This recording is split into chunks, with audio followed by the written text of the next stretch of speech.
जब हम छोटे थे तो एक निबंध में एक बड़ा चर्चित टॉपिक हमें मिलता था एग्जाम के समय, विज्ञान वरदान या अभिशाप, और इस पे पूरा हम निबंध लिखते थे। आज सालों बाद फिर वही लाइन बहुत सुनने को मिल रही है, विज्ञान वरदान या अभिशाप।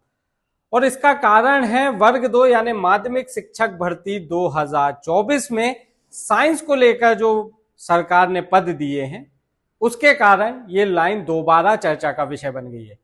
और अब तो कैंडिडेट ये तक कह रहे हैं कि विज्ञान वरदान तो है ही नहीं, अभिशाप ही बन गया है। दोस्तों, आपको ध्यान होगा, जो थोड़े से 30-35 साल की जिनकी एज होगी उनको ये बहुत अच्छे से ध्यान होगा कि जब बच्चा साइंस लेता था सब्जेक्ट 10th के बाद, 12th में जाकर जब साइंस लेता था, 11th और 12th में साइंस सब्जेक्ट से पढ़ता था, तो उसके समाज में, उसके पड़ोस में, उसके मोहल्ले में, उसके वार्ड में एक ये चर्चा का विषय हो जाता था, अरे यार वो तो इंटेलिजेंट होगा क्योंकि वो साइंस लेके पढ़ रहा है। बीएससी कोई कर रहा है, किसी ने 12th में साइंस लिया है, तो वो बड़ा एक गर्व का विषय होता था कि यार हमने साइंस लिया, मतलब हम भीड़ का हिस्सा नहीं है। ऐसे ही साइंस कई बच्चे लेते हैं, अपने भविष्य का पहले से ही उनको सब पता रहता है हमें क्या करना है।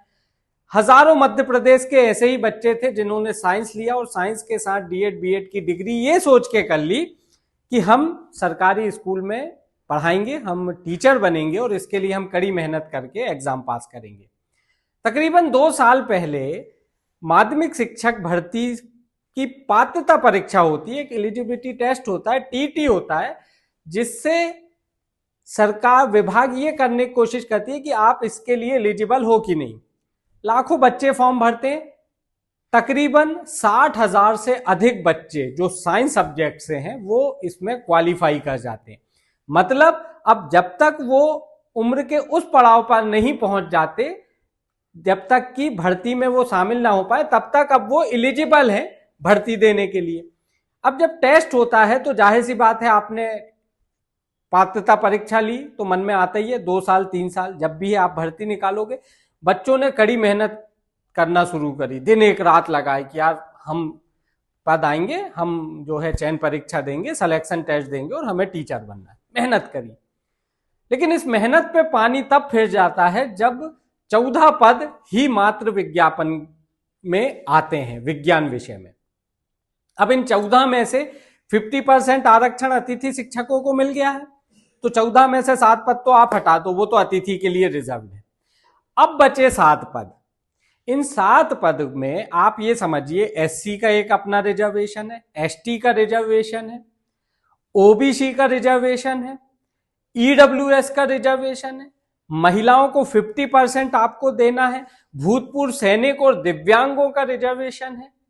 मतलब जो 7 पद बच रहे हैं उसमें रिजर्वेशन ही 7 प्रकार के। अभी हम परसेंटेज पे नहीं जा रहे कि ओबीसी को 14%, ईडब्ल्यूएस को 10%, अरे इतने तो पद ही नहीं है भाई। पद की संख्या जो है, एससी, एसटी, ओबीसी, ईडब्ल्यूएस, दिव्यांग, भूतपूर्व सैनिक, महिला, जितनी ये कैटेगरी है उतने भी पद नहीं है। आप कैसे इसका निर्धारण करने वाले हैं? बड़ी एक विषम स्थिति है। आप देखिए, बेरोजगारी का ये आलम है, बच्चे बहुत मेहनत कर रहे हैं, 60-60 हजार जो है बच्चे टेट निकाल रहे हैं ताकि हम सिलेक्शन टेट, और उनको मिलता है, इस कड़ी मेहनत का फल जो मिलता है वो मिलता है 7 पद के रूप में। अब ये जो गुस्सा और ये जो आक्रोश है उम्मीदवारों में, कैंडिडेट्स में, अब उसकी आंच राजधानी भोपाल में भी महसूस होने लगी है।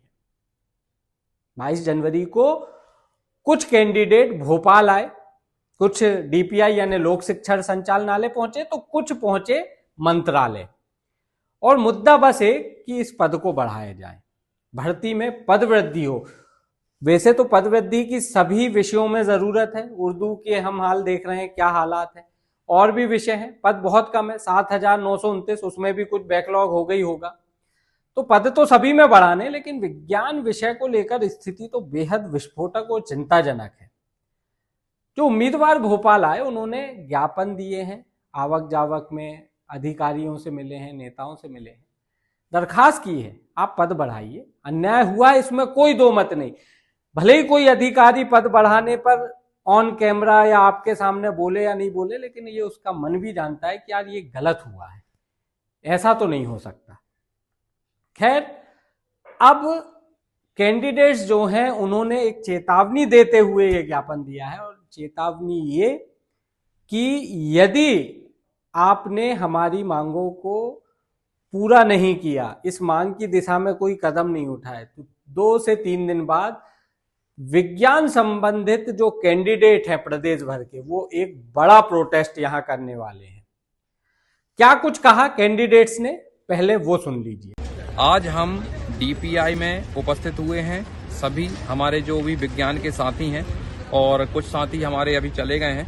तो आज हम बात करें कि डीपीआई हम क्यों आए हैं, तो डीपीआई हम इसलिए आए हैं क्योंकि माध्यमिक शिक्षक भर्ती में विज्ञान विषय को 0 पद दिए गए हैं। इसके चलते मध्य प्रदेश के लाखों युवा जो कि जीव विज्ञान विषय लेकर अपना कैरियर बनाना चाहते थे, अब अपना भविष्य बनाना चाहते थे, उन सब का भविष्य इन लोगों ने बर्बाद कर दिया है। उसका ये सबसे बड़ा रीजन ये है कि इन लोगों ने गणित को प्राथमिकता देते हुए प्रथम स्थान पर उसको रखकर हमारे विषय को 5वें नंबर पर रख दिया गया है। जबकि अगर हम बात करें आरटीई नियम 2009 की, तो उसमें साफ साफ लिखा है कि विज्ञान और गणित को प्राथमिकता देते हुए इनको प्रथम स्थान पर रखना है। जबकि इन लोगों ने ऐसा नहीं किया है और इसकी अवहेलना करते हुए इन लोगों ने इस नियम की उल्लंघन किया है।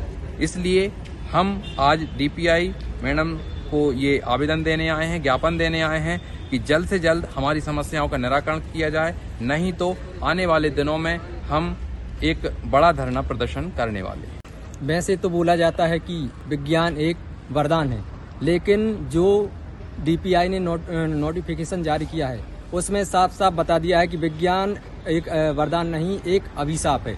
हमें बचपन में पढ़ाया जाता था कि विज्ञान बहुत से क्षेत्रों में प्रगति कर रहा है, लेकिन आज डीपीआई ने विज्ञान को लगभग खत्म ही कर दिया है, क्योंकि जो नोटिफिकेशन निकाला है उसमें विज्ञान के पद ही नहीं दिए हैं, जबकि गणित वालों को विज्ञान में समायोजित कर दिया है कि गणित वाला ही विज्ञान पढ़ाएगा, जो कि अन्याय है।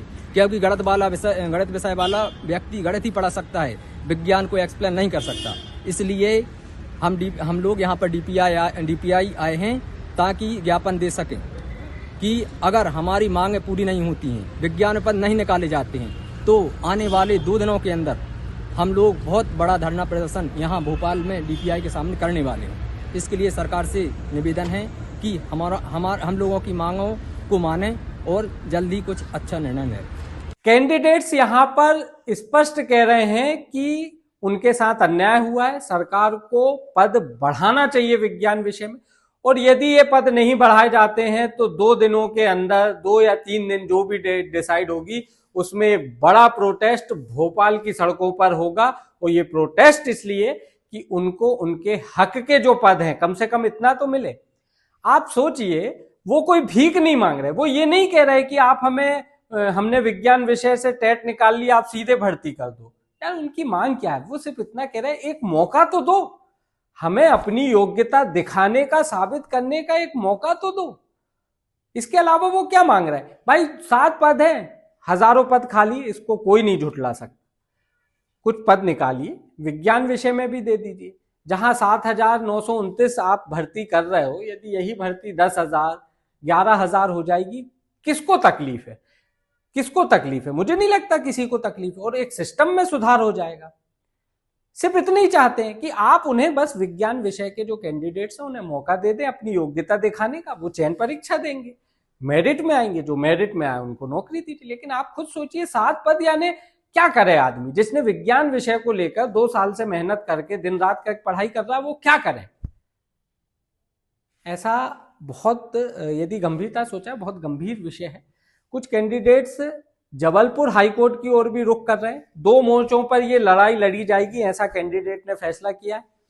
प्रोटेस्ट होगा, और प्रोटेस्ट के साथ ही ये भी देखा जाएगा कि क्या वो कानूनी रास्ते हैं जिस रास्तों पर चलकर पद बढ़ाने की संभावनाओं को टटोला जा सके।